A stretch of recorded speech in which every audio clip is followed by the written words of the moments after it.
What's up, everybody? Welcome back to Saturdays in the SEC, episode 123, back for week 6 of 8 of our SEC preview series. Got a couple really interesting teams to talk about tonight. We're going to Athens to talk about the Georgia Bulldogs. Then we're going to Columbia, South Carolina to talk about the South Carolina Gamecocks. But we got another burning topic we won't get to first tonight. Pretty close to Carden's heart here, and that is Auburn Tigers recruiting. They're coming off Big Cat Weekend. They are the hottest team on the recruiting trail right now. And just give me your thoughts on coming out of Big Cat Weekend and all the commits that they've landed over the past few days. Oh, I mean, it's been outstanding. I mean, this is exactly what you want to happen. On the Big Cat Weekend, it was created back in 2009, I think 2010, around there, with Trooper Taylor and Chris, somebody, I believe. I'm sorry for forgetting his name, but basically they just put on a whole show for the recruits, everybody that they're going after. And it's a big weekend of nothing about football. They don't talk about football. They don't do anything. They just go out, they have fun, have games, they pair up in teams and they do little things around campus and they go off and go on the lake with the coaches and stuff. So it's just a big fun weekend, basically just building relationships and trying to close the deal and just form a bond with the guys that you're trying to recruit. But that being said, they had a really big Big Cat Weekend last year, starting off with Perry Thompson flipping his commitment from Alabama to Auburn. At the time, was a 5-star wide receiver. When he flipped his commitment, ended up at the end of his senior year being a 4-star wide receiver. So that was the big flip that really started off Big Cat Weekend last year. And then this year, Auburn flips for the second time. Antonio Coleman, he's a Thompson defensive lineman out of Alabaster. Was that committed to Alabama, then flipped to Auburn, then flipped back to Alabama, then flipped to Auburn. But Auburn has Auburn has 12 commitments from ESPN's top 300. They have 7 of the state of Alabama's top 10 recruits, which is, I don't know that that's ever been done in Auburn history, in the modern era anyway. Maybe back in the day when it was just, Auburn or Alabama and Georgia players were coming to play at Auburn. But Hugh Freeze is doing great work in the state of Alabama. But I'm going to read down the 12 ESPN top 300 people that are verbally committed right now. Defensive back Blake Woodby, Anquan Fagan, safety out of Alabama as well, state of Alabama. Derek Smith, Auburn flipped him from Alabama to on Big Cat Weekend to come to Auburn. Safety Eric Winters. Jordan Crawford, defensive tackle, and running back Alvin Henderson, who flipped from Penn State about a month ago. And then defensive back Devin Williams, offensive tackle Tavares Dice. Caleb Falk was the younger brother of number 15, plays on the edge. I can't think of his name right now. It's his younger brother. Caleb, I think. Caleb, I believe. Or no, that's Caleb. I can't think of his name. Sorry, man. Antonio Coleman, I spoke about earlier. Malik Autry, defensive tackle, and then offensive tackle Broderick Scholl. And then they also had some commitments from the 2026 class. Hezekiah Harris out of Jemison, 4-star. And then my phone is freezing up. I just had it. I'm so sorry. Shadarius Tootle, 4-star out of Mobile, Alabama, and Jermichael Garrett out of Gulf Shores. And they also have Cale Ellis out of Georgia. He's a 3-star. And then Denarius Gray is also committed in the 2026 class. But this weekend, Shadarius Tootle, Hezekiah Harris, Jermichael Garrett made the biggest splashes on Big Cat Weekend. I expect those guys, at least one of them, to decommit, maybe commit again, maybe go somewhere else. I mean, in today's world, they commit a year early. It's pretty much they're going to at least entertain someone else. They might end up with you in the end, but they're probably going to decommit. So I don't think those hold too much weight right now. I think it holds a lot of weight in the progress that Hugh Freeze has made in the recruiting circle, but I don't think it holds too much weight right now in the recruiting rankings. I know Auburn's ranked number 1 right now in the 2026 class, which is awesome, but way too early for that. But the 2025 class is shaping out to be a top 5 class. Still, I believe it'll be the 3rd in the SEC if it shapes out, if it's a top 5 class, which is incredible. I think there are 7 or 8 SEC teams in the top 10 in the 2025 recruiting rankings.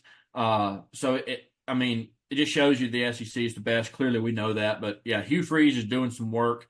But it was believed that a lot of the guys that committed this weekend were already committed. But Hugh Freeze kind of talked them into waiting and holding off until Big Cat Weekend to make a big splash, kind of towards the end of recruiting, help bring on the next class and things along those lines. So I think that's kind of what happened with some of the guys.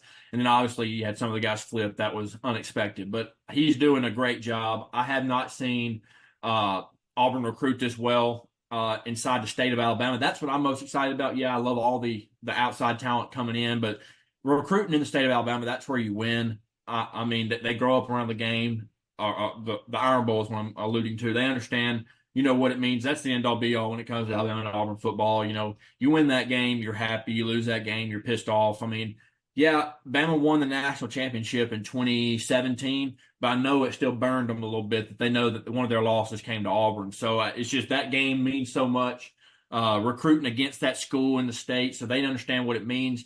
And of the top 10 Alabama commits or recruits in the state, Auburn has 8 of them committed, and Ohio State has 2.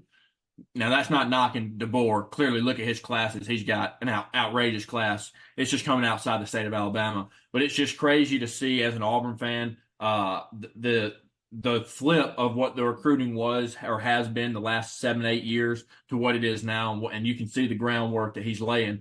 But also, I talked about Perry Thompson a little bit ago. Now, I know this is an absolute pipe dream, but bear with me here, Cam. I'm going to put something out there, and I'm just trying to put it out in the world. Maybe the college football guys will grab onto it and let it come true.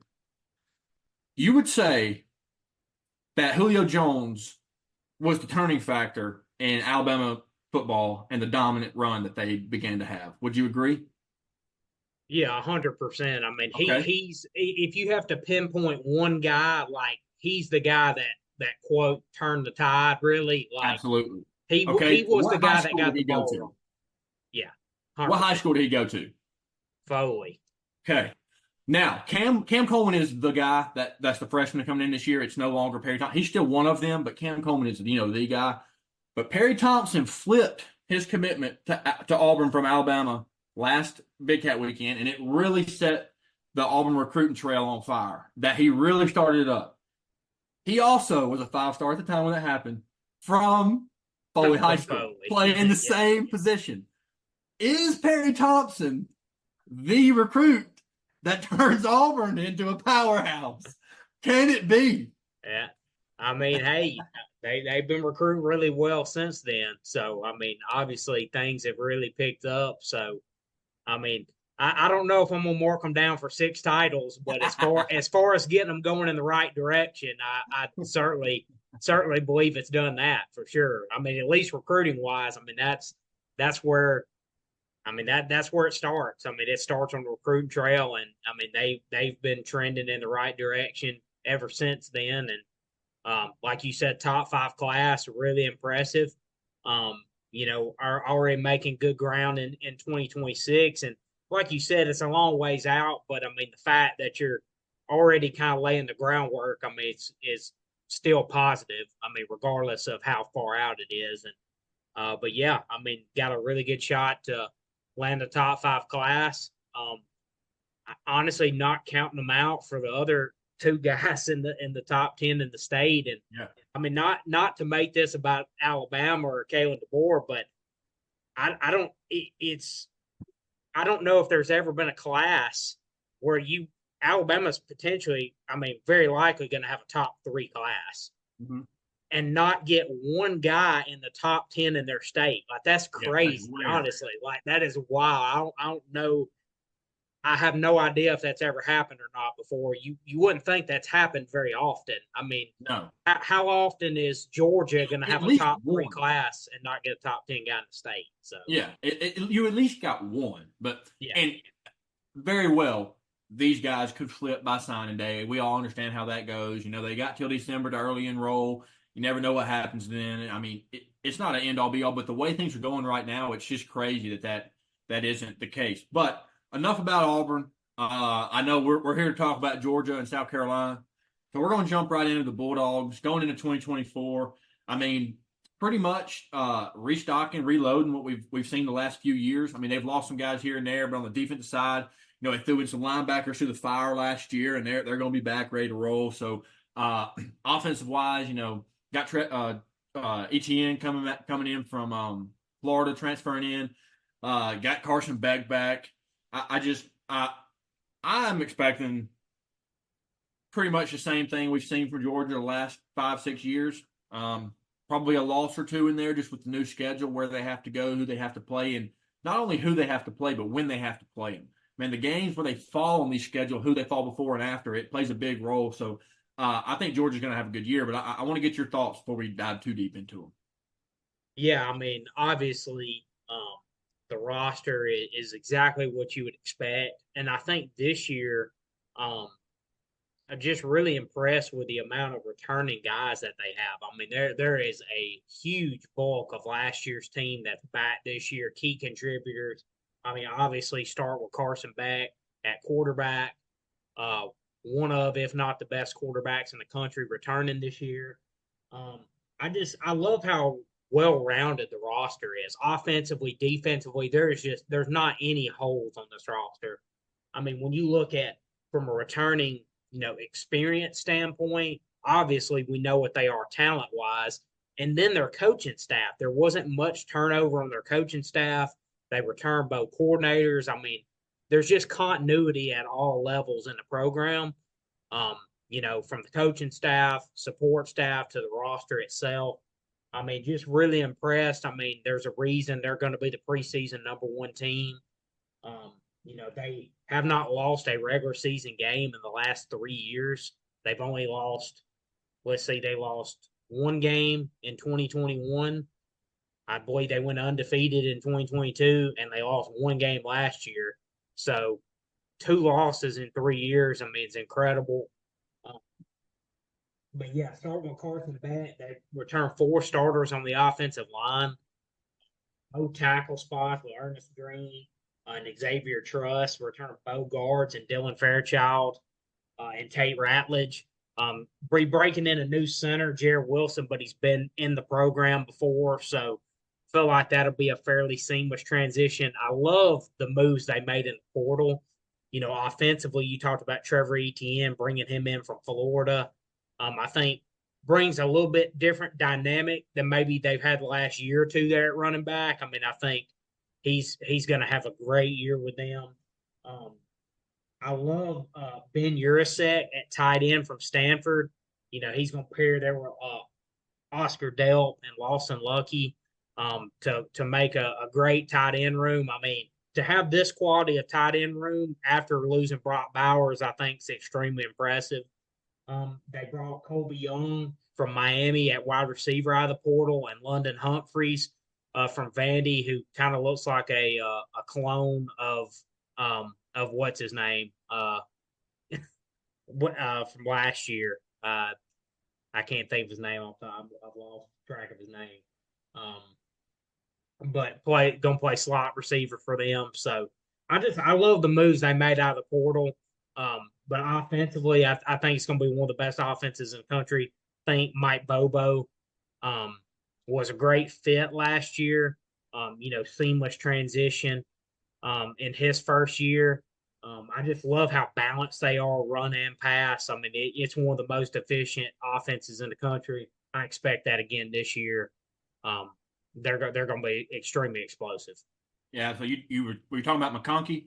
Yes, McConkey. Thank you. I could not think of his name off the top of my head. He's just a taller lad, McConkey, honestly. Yeah, he looks very similar to him. He's going to play well in the slot for them as well. Absolutely. And, Thomas he's indefinitely suspended right now, so they're expecting, some receivers to step up. So they returned 8 starters that were starting for Georgia last year, but really they returned 9. Because Trevor Etienne was a starter in the SEC. He wasn't suited up for the Bulldogs, but he was a starter in the SEC. Mm-hmm. So, like you said, I mean, their offensive line, man, one of the best in the nation last year. The question mark is how good is Oscar Delp going to be? Taking over for Brock Bowers, that's not easy to do. There's nobody that can play the position the way he played it, so it's going to look a little different. Their offense is going to look a little different in that aspect. They're not going to run speed sweeps with their tight end, I believe.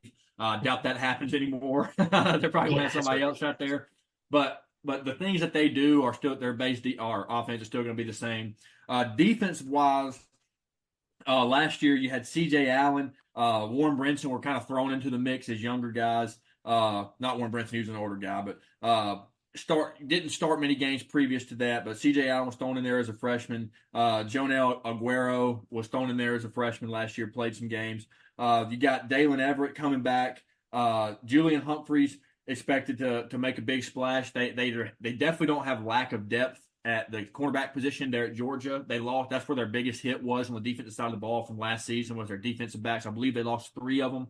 So replacing those guys is going to be tough, but obviously the depth of talent is kind of like what we were used to seeing at Alabama. You lose 2 All-Americans and 4 All-Conference guys, but then you replace them with 3 All-Americans and 4 All-Conference guys. So it's like, I mean, it's pretty much what's going to happen here at Georgia. And then you return Michael Williams, Nazir Stackhouse. They're the guys that are leading that defense, honestly. Their defensive front's going to be nasty as always. But offensive-wise, man, I mean, Carson Beck had one of the best passing years last year in Georgia history, threw for damn near 4,000 yards. I believe it was 3,900 yards somewhere, give or take a couple hundred here or there. But he had 24, 25 touchdowns, something like that. So they really and everyone said this, we said this ad nauseum on the podcast. They should have been in the playoffs. Everyone knows they should have been in the playoffs. They were a better team than everybody in the playoffs, except for Alabama and Michigan, I think. I don't think that's going to happen to them again. Obviously not the 12-team playoff system, but I'm not sold on them being a top 4 team. I know I picked them to win the conference, and I honestly still think they're going to win the conference, but it wouldn't shock me if they didn't. Because, I mean, you look at their schedule, not even everybody they play, the places they have to play. They have to go to Kentucky. They have to go to Alabama. They get Florida at a neutral site, but they have to go to Texas, go to Ole Miss, and then they finish out with Tennessee, Massachusetts, and Georgia Tech. So Tennessee, UMass, and Georgia Tech. But going to Alabama early in the season, you got Clemson, first game of the year. We saw that play out a couple years ago. I believe it was 3 or 4 seasons ago when JT Daniels was the starting quarterback, and they won the game 10-3, I believe. So it was, a bloodbath. Georgia's prone to starting a little slow in the beginning of the year, offensive-wise especially. Defensive-wise, they're all ready every time. But offensive-wise, we've seen them be pretty slow at the start of the season, getting things going. They really turned it on last year, the Kentucky game. I remember that vividly. So they got to go to Kentucky and then go to Alabama. And then after they go to Alabama, they have to turn around and play Auburn. Or they host Auburn, then Mississippi State. But then you go at Texas. You're not at home versus Florida. And then you're back on the road at Ole Miss. So you got 3 games in a row where you're outside of Sanford Stadium. So this is a tough schedule. Like I said earlier, not just because of who they play, but where they play them and where they fall on their schedule. I think that Florida game, I know it's cocktail party, world's largest cocktail party, whatever they call it. I know it's a rivalry game. Georgia's always up for that game. They've done pretty well in the recent years of dominating that game. But that's a trap game, man. After Texas, I know they get a bye week, but after Texas, you got Florida, and then you got to go to Ole Miss, who is everybody believes is probably going to be undefeated. Maybe only 1 loss at that point in that season, but probably undefeated. Then you follow that up hosting Tennessee. I mean, that weekend after their off weekend comes at a great time. Both their off weekends come at a great time. You come right before Alabama, couldn't be better. And then you go right after Texas, after a brutal stretch, Alabama, Auburn, Mississippi State, and Texas. That's a pretty brutal stretch. But then you got to go away from your place at Florida versus Florida, and then at Ole Miss at Vaught Hemingway. So I think they're going to go 11-1, 10-2, but I very well could see them going 9-3. I could see Ole Miss beating them. Honestly, being at Ole Miss later in the year. Things are going right for them. Things are clicking on all cylinders. That they very well could beat Georgia. I could see Texas beating them. I think Alabama had a chance to beat them. I mean, they're only going to beat them last year. I know Saban's not there, but it's still Alabama. Still a lot of the really good players. I just open up with Clemson. That's where we're really going to find out who Georgia is. So we're going to find out who Clemson is. I believe Clemson started out their last 3 seasons with a loss. I could be wrong on that. So I believe it's the last 3. They've started out 0-1. So, Dabo's going to have his guys juiced up, ready to go. That's not going to be a cakewalk going in there. But again, this is not a team where you have a lot of question marks around. This is a very veteran-led team, very deep, a lot of depth. I don't think that we're going to be surprised by anything that happens to Georgia this year. I think it's going to be a lot of rinse and repeat. If they can stay healthy, I think that they're the better team every game they play. When you look at it on paper, obviously that doesn't mean everything. Vegas is wrong all the time, but I think going into every game this year, Georgia's probably going to be favored. Yeah, I mean, obviously, really tough schedule. I mean, toughest schedule they've had in a long time, maybe ever. I mean, with the way the SEC is now, I mean, you get arguably the 3 other best teams in the SEC. So, kind of most of everybody's top 4 is Georgia, Texas, Bama, Ole Miss in some form or fashion. And they're all on the road. They got all 3 of those on the road. I mean, that's tough. Hosting Tennessee, you got Florida as usual. You got Clemson to start the year. You go at Kentucky. You still got Auburn. I'm not used to that Auburn game being so early. I know you're probably not either. It's just weird seeing that early in the schedule. And the last 2 years, it's been around that time, but I hate it. I mean, I like it because it spreads out the Georgia-Alabama stretch. You think they go back to back. But, man, it's just different, man. I like it, but also you want your team in the best form and clicking on all cylinders and having lots of reps before they play those 2 teams. Yeah, for sure. Yeah, it's definitely weird seeing it, early October like it is now. But as long as they don't get rid of it, I don't care. Put it week 1. I don't care. Do not get rid of that game. You can't get rid of the Deep South Soldiers rivalry. You cannot do it. But yeah, I mean, obviously, I think having this schedule, this year, like you said, not a ton of question marks, a lot of continuity with staff, with the roster. So I feel like if you want to get Georgia, you kind of have to get them early because really by mid-season and mid to late seasons when they really pick up steam and get going and hit on all cylinders. So you'd rather play them the first half of the year. But I do think this year, I think they have a chance to get off to a little better start just because of all the continuity they have with the roster. So many guys returning. Right. I will say, talking about their defense, their front 7 returns pretty much everybody. The one area they kind of need to improve, I think, especially going up against so many good quarterbacks this year, they need their pass rush to be a little bit better. It wasn't quite what it had been last year. Now this year you got to play in Tuscaloosa against Jalen Milroe. You got to play, at DKR against Quinn Ewers and that group. You got to play at the Vault against Jackson Dart and that offense. So they're going to need their pass rush to be a little bit better. I mean, with all those guys returning, you mentioned Michael Williams, Nazir Stackhouse, Warren Brinson, Samuel Mondon up the middle. Malachi Starks is returning. Yeah, I mean, they like you mentioned, they were lose 3 guys in the secondary, but Malachi Starks, Dalen Everett's back, and I think with those guys exiting, there's a real chance for some of these young guys. KJ Bolden's a 5-star, Ellis Robinson's a 5-star in the secondary, so there's a chance for some of those young guys to play early. But yeah, I do think they need their pass rush. A little bit more out of that, breaking in probably some new guys in the secondary a little bit, so that would be helpful.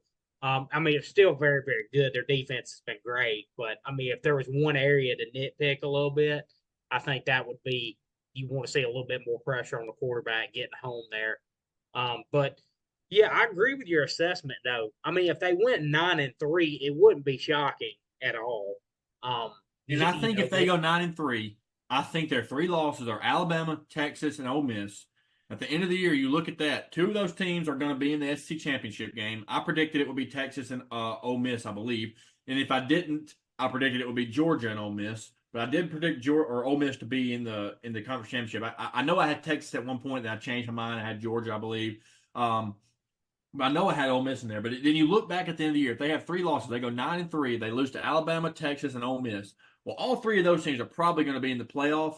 And depending on how close those games were and how those games shook out, Georgia's probably going to be in the playoffs at 9-3 at a lower rank than we're used to. At probably around an 8 to 10 rank if they do go 9-3. I think that's very reasonable. I think they are one of the few teams that can go 9-3 and make it into the college football playoff just because Alabama, Texas, and Ole Miss are all on the road. If Alabama was on the road and Texas and Ole Miss were at home and they lose all 3 of those games, I don't think they get in. But because of where they are, I think that they can get in, even if they go 9-3, depending on how close those games are.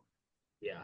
Yeah, I mean, that to me, like if I'm putting, ceiling and floor on this team, I mean, my floor would be 9-3. Honestly, I don't think they go 9-3. I don't believe they lose all 3 of those games. I think with the continuity and the talent that they have, I just don't see them losing all 3 of those games. I don't see them losing 3 games, honestly. Me either. I would probably have them 11-1. Honestly, I don't think they're going undefeated in, the regular season again this year. I think it's just too much to ask. You've done it 3 years in a row. With the road games you have, I just don't see that happening this year. I mean, the ceiling obviously is 12-0 just because it's the most talented roster in the country. They're going to be preseason number 1, so they certainly have the capability to win them all. Yeah. I think that's going to be that's a lot to ask. I don't know if anybody's going undefeated this year. I just think it's conference realignment makes it that much harder. But yeah, I got them ceiling 12-0, obviously. Floor's absolute worst case is 9-3, in my opinion. I think 11-1 probably most likely. Maybe 10-2, but I like them 11-1, 10-2 range if I have to put up. Okay, I got a question for you. I know that you don't really like answering these questions because we really don't know because you never know about injuries. You never know what could happen. You never know a fluke play, bounces off a dude's helmet or whatever. But right now, at being at week 4 or 4th game of the season, whatever, at Alabama, me as an unbiased fan, I'm taking Georgia just solely because of who's leading the team on the sidelines. I took Bama just about every time they played Georgia, and it was because of who was leading them in on the sideline. Nick Saban, Kirby Smart is the best coach in college football right now, the best active coach in college football right now. But when Nick Saban was on the sideline, I'm giving Alabama the nod over everybody just because Nick Saban's leading that team. He's the best coach. The decisions he makes in game is just he's the best at everything. Well, now it's Kirby Smart. DeBoer is a great coach. Clearly, he's taken teams to the national championship at every level he's been at. Lost to the best team in college football last year. But I just don't think he's on the same level as Kirby in understanding the game management at this level that it's going to take to beat a team like Georgia. Eventually, yes, he'll get there. But I'm thinking right now I would take Georgia. What's your opinion on it? And do you feel like I'm a little off base on DeBoer in my thought process there? I mean, obviously, coming in, Georgia, obviously, as I mentioned, with the continuity they have, with the roster they have, coaching staff that's established there. Obviously, they're the better team at this point. I don't know why, and it may just me being a little biased. I have a sneaky feeling Alabama. We haven't even seen the teams yet. They just opened camp today, so obviously, I want to see them first before I'm not like, oh yeah, we're definitely going to beat Georgia. I do feel better about that game being early, even though it's going to be early for Alabama and Kalen DeBoer, and they're going to be getting their feet under them too. So you can look at it both ways, but I'm like, if your best shot of getting Kirby and Georgia is early before they really start figuring their team out, before they really, like I said, really get rolling. You've seen them, even though they won, you've seen them struggle a little bit early in the season compared to late, So I'm just like, I just know that atmosphere, I think, with a new staff, and I think everybody wants to show out for a new staff, a new energy. I mean, I think you saw that at the spring game, how the energy, I mean, 70 something thousand were there. I know that atmosphere is going to be awesome. Night game with Georgia coming in, they're the top dog, obviously. So, um, I don't know. I have a sneaky feeling Alabama could win that game, but I mean, I'd probably pick Georgia just because I mean with the continuity they have, they're so much they're more ahead. Um, but I do think being in Bryant Denny, I do give Alabama a decent shot to win that game. But I mean, as of tonight, I would pick Georgia to win because of just the continuity factor, the talent factor. Like they've established it. This is a whole new regiment at Alabama, so it's going to take a little bit of time.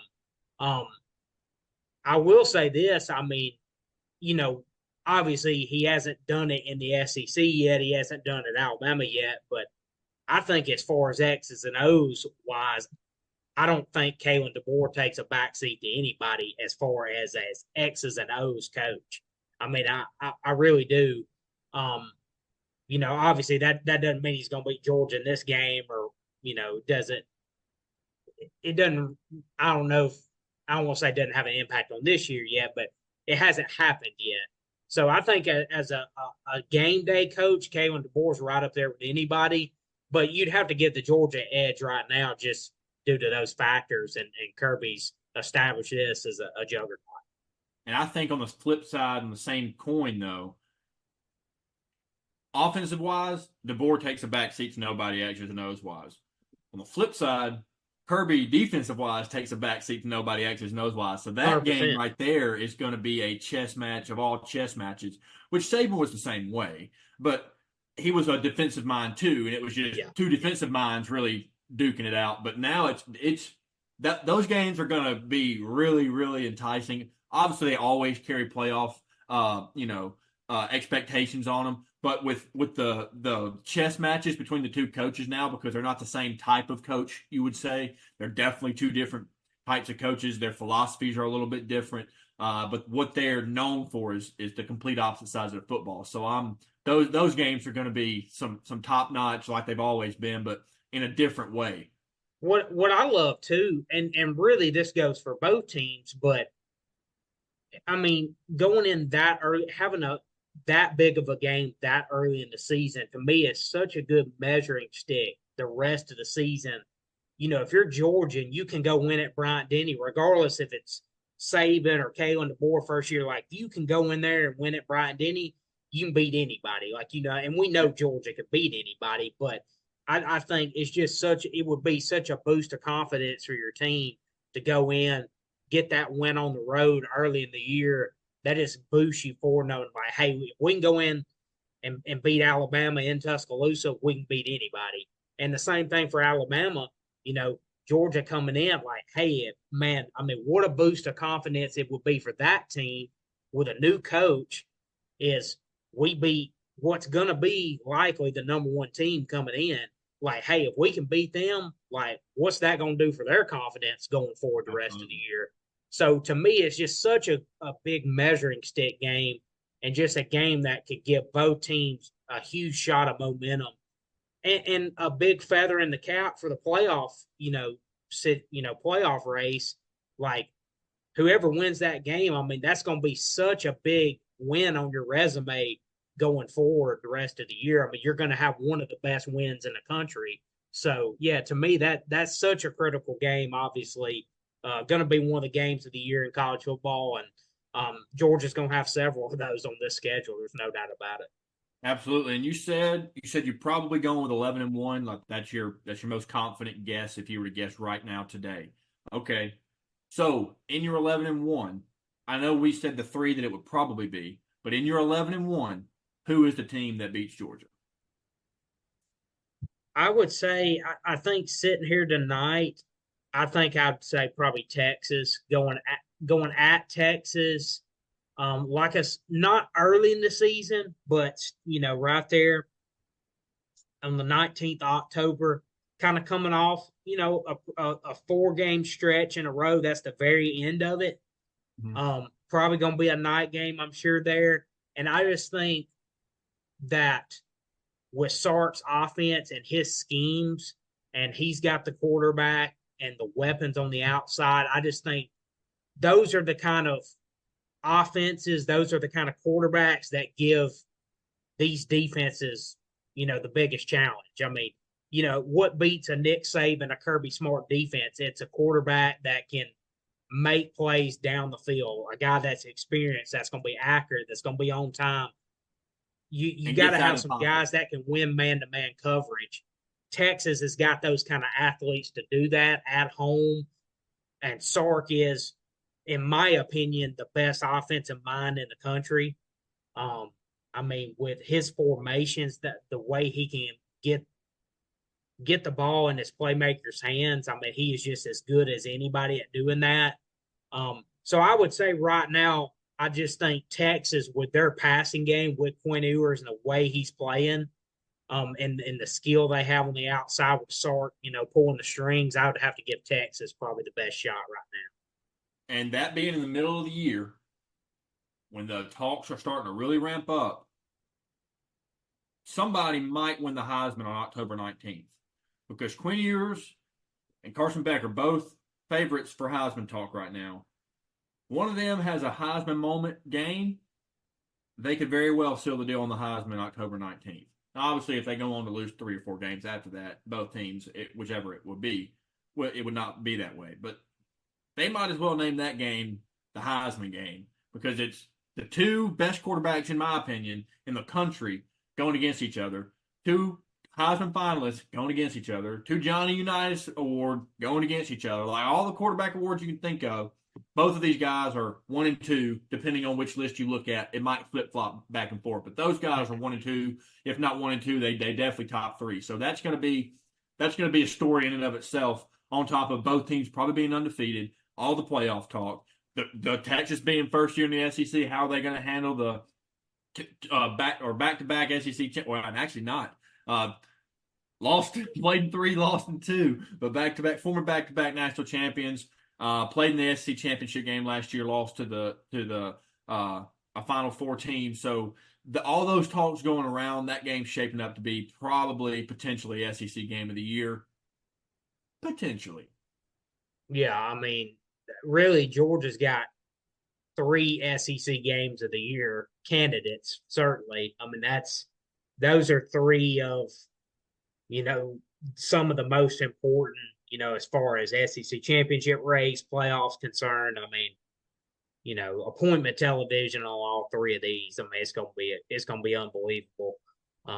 But yeah, I mean, that's kind of where I see Georgia. I mean, they have all the pieces they need to win a national title again, win the SEC. They're going to be right there in the mix. I mean, this is a team that I feel very confident saying that's going to be in the playoffs and going to have a shot to go win a 3rd title in 4 seasons. With the roster, with the staff they have, they've got the capability of doing it, certainly. But with this schedule, not going to be easy. But I'm fascinated to see some of these big time matchups. Absolutely. And Shane Beamer was fascinated when the schedule broke, and he looked and did not see Georgia Bulldogs on his schedule for the first time in quite some time. Yes. He does not have to go against the Georgia Bulldogs, and I know he is counting his lucky stars every night, because he does not have to play the number 1 team in the nation. Now, South Carolina, I really don't know what to think about them. Vegas has them at 5.5 win total. The under is a plus 120 line or 100 line, something like that, and the favorite or the over is a minus 124, something like that. So it's fairly close line. Vegas really clearly isn't sure what they think about him either.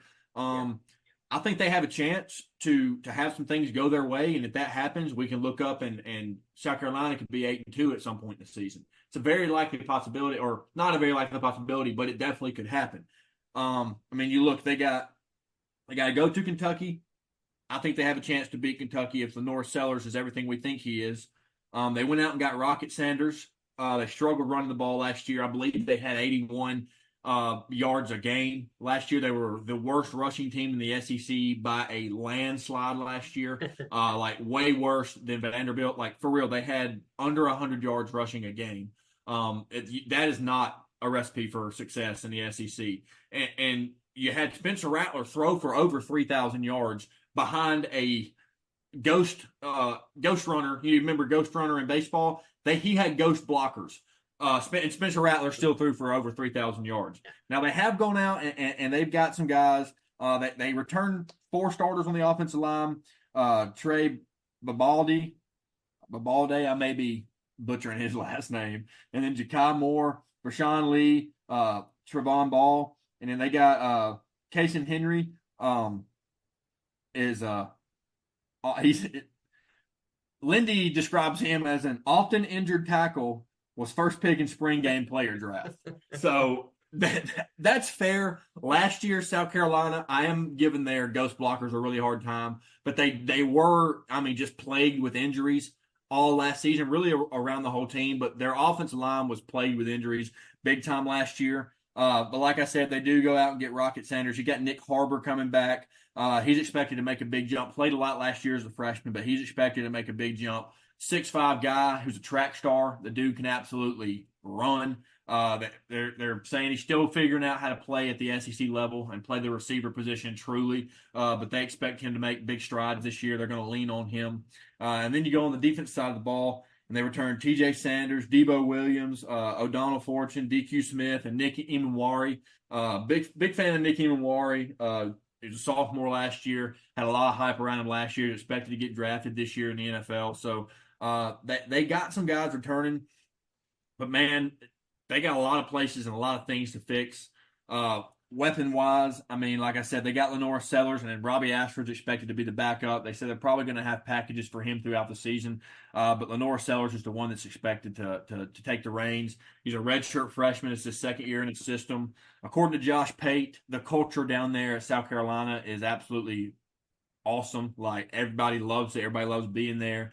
He said, when you walk on campus down there, the feel of South Carolina is not the same feel as everybody feels around the world and around the media. He said he's definitely got something good going there. But going through his schedule, it's going to be tough. Games are going to be tough to come by. I think they can open up.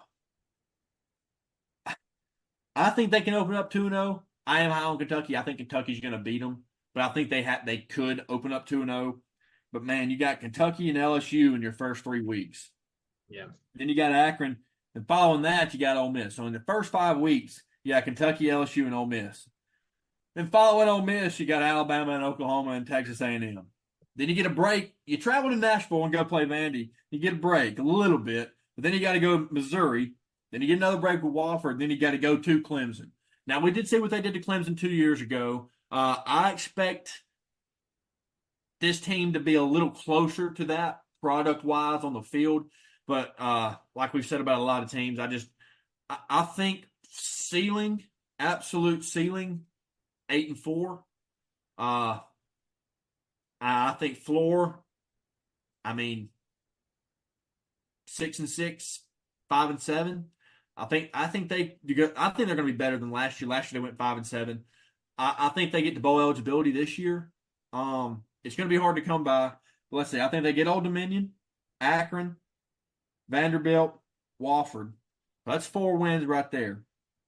And I think somewhere along the lines, they might have something go their way, bounce their way, have a fluke play. One of their guys, LaNorris Sellers, just has an absolute day. I think they could trip up Kentucky. There's a chance they could trip up Oklahoma. Maybe Texas A&M because they host them. But it is tough because they go on the road to Kentucky, Alabama, Oklahoma, and Vanderbilt, and Clemson. So their road games are pretty brutal outside of Vanderbilt. Everywhere else they go is pretty tough. I'm seeing probably a 6-6 season if I'm being realistic. Maybe a 5-7. But if I'm putting money on it, I'm going and I'm taking the over. I didn't think I would, but I like Shane Beamer. I think he's got a chance to. His first 2 years there were extremely good. Last year kind of hit a scud, but his first 2 years there were way ahead of schedule for what South Carolina was expecting. I think he's a damn good football coach. Like I said, like Josh Pate, according to him, he went down there and visited. He said the culture is outstanding. I think they have a chance to upset some teams, ruffle some feathers, and I mean, outside of those four teams that I said, you got to upset two teams. You got 12 games. I think that's very, very likely to happen. Yeah, I mean, I'm like you. I'm probably in the 5 to 6 win range. I think just offhand here, I kind of looked it over some this week, and I mean, yeah, giving them the four: Old Dominion, Akron, Vandy, they get Wofford, they get. I mean, that's four that's in their cap, in my opinion. Um, that leaves you 8 games. I don't I don't believe they'll be favored in any of those 8. I mean, um, at Kentucky, obviously LSU at home, Ole Miss at home, you know, tough road schedule, Bama, Oklahoma, at Clemson. Yeah, I mean, I think your most likely upsets of those 8. I mean, like you said, that Kentucky one at Kroger Field, I think Kentucky probably gets them with that being at home, but I mean, that's a possibility.